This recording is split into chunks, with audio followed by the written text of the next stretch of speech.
समर्पण recording studio Khagaria. DJ Dhanuraj, DJ Dhanuraj, तुम भी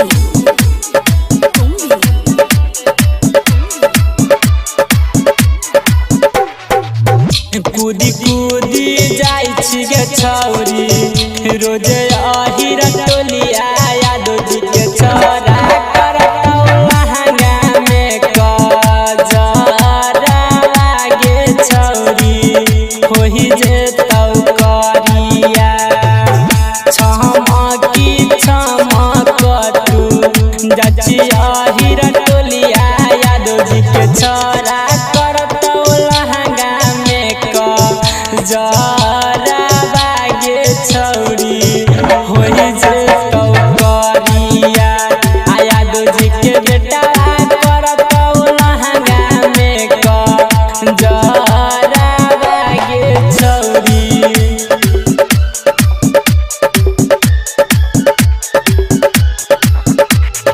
DJ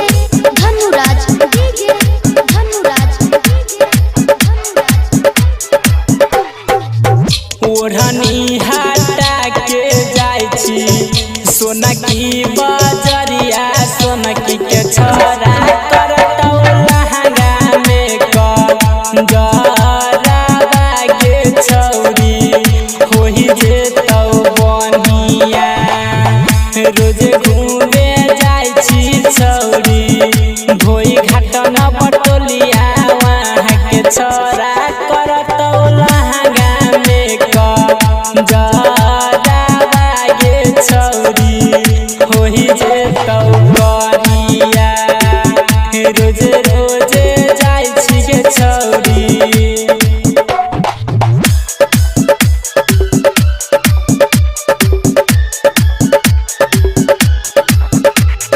DJ Dhanuraj, DJ Dhanuraj,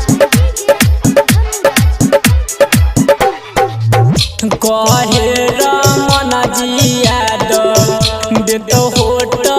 लिया यादव जी के छोरा करतौ लहंगा में जरा बागे छौरी होई जेतौ करिया कहै हौ रंजित किशन